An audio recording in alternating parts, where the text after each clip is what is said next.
اعوذ باللہ من الشیطان الرجیم، بسم اللہ الرحمن الرحیم۔ حضرت حمزہ رضی اللہ تعالیٰ عنہ کا کفن۔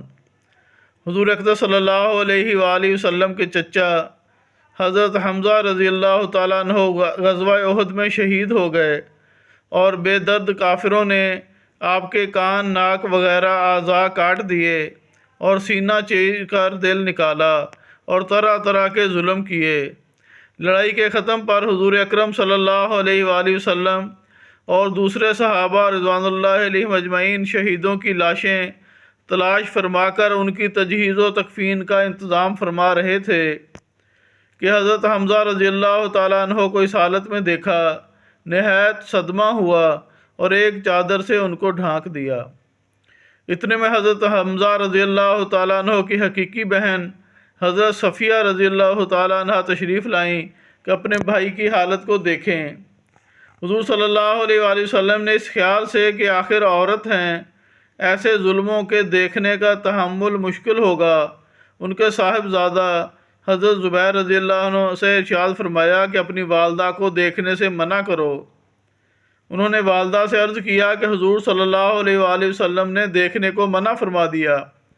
انہوں نے کہا کہ میں نے یہ سنا ہے کہ میرے بھائی کے ناک، کان وغیرہ کاٹ دیے گئے۔ اللہ کے راستے میں یہ کون سی بڑی بات ہے، ہم اس پر راضی ہیں۔ میں اللہ سے ثواب کی امید رکھتی ہوں اور انشاءاللہ صبر کروں گی۔ حضرت زبیر رضی اللہ تعالیٰ عنہ نے حضور صلی اللہ علیہ وآلہ وسلم سے جا کر اس کلام کو ذکر کیا تو حضور صلی اللہ علیہ وآلہ وسلم نے اس جواب کو سن کر دیکھنے کی اجازت عطا فرما دی۔ آ کر دیکھا، انا للہ پڑھی اور ان کے لیے استغفار اور دعا کی۔ ایک روایت میں ہے کہ غزوہ احد میں جہاں نعشیں رکھی ہوئی تھیں، ایک عورت تیزی سے آ رہی تھی۔ حضور صلی اللہ علیہ وآلہ وسلم نے فرمایا، دیکھو عورت کو روکو۔ حضرت زبیر رضی اللہ تعالیٰ عنہ کہتے ہیں، میں نے پہچان لیا کہ میری والدہ ہیں۔ میں جلدی سے روکنے کے لیے بڑھا مگر وہ قوی تھیں۔ ایک گھونسا میرے مارا اور کہا، پرے ہٹ۔ میں نے کہا کہ حضور صلی اللہ علیہ وآلہ وسلم نے منع فرمایا ہے، تو فوراً کھڑی ہو گئیں۔ اس کے بعد 2 کپڑے نکالے اور فرمایا کہ میں اپنے بھائی کے کفن کے لیے لائی تھی کہ میں ان کے انتقال کی خبر سن چکی تھی۔ ان کپڑوں میں ان کو کفنا دینا۔ ہم لوگ وہ کپڑے لے کر حضرت حمزہ رضی اللہ تعالیٰ عنہ کو کفنانے لگے کہ برابر میں ایک انصاری شہید پڑے ہوئے تھے جن کا نام حضرت سہیل رضی اللہ تعالیٰ عنہ تھا۔ ان کا بھی کفار نے ایسا ہی حال کر رکھا تھا جیسا کہ حضرت حمزہ رضی اللہ عنہ کا تھا۔ ہمیں اس بات سے شرم آئی کہ حضرت حمزہ رضی اللہ عنہ کو 2 کپڑوں میں کفن دیا جائے اور انصاری کے پاس ایک بھی نہ ہو، اس لیے ہم نے دونوں کے لیے ایک ایک کپڑا تجویز کر دیا، مگر ایک کپڑا ان میں بڑا تھا اور دوسرا چھوٹا، تو ہم نے قرعہ ڈالا کہ قرعہ میں جو کپڑا جن کے حصہ میں آئے گا وہ ان کے کفن میں لگا دیا جائے۔ قرعہ میں بڑا کپڑا حضرت سہیل رضی اللہ عنہ کے حصہ میں آیا اور چھوٹا حضرت حمزہ رضی اللہ تعالیٰ عنہ کے حصے میں آیا، جو ان کے قد سے بھی کم تھا کہ اگر سر کو ڈھانکا جاتا تو پاؤں کھول جاتے اور پاؤں کی طرف کیا جاتا تو سر کھول جاتا۔ حضور اکرم صلی اللہ علیہ وآلہ وسلم نے ارشاد فرمایا کہ سر کو کپڑے سے ڈھانک دو اور پاؤں پر پتے وغیرہ ڈال دو۔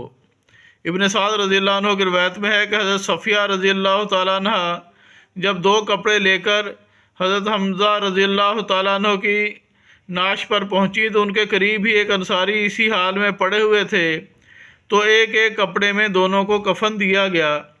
حضرت حمزہ رضی اللہ تعالیٰ عنہ کا کپڑا بڑا تھا۔ یہ روایت مختصر ہے اور خمیس کی روایت مفصل ہے۔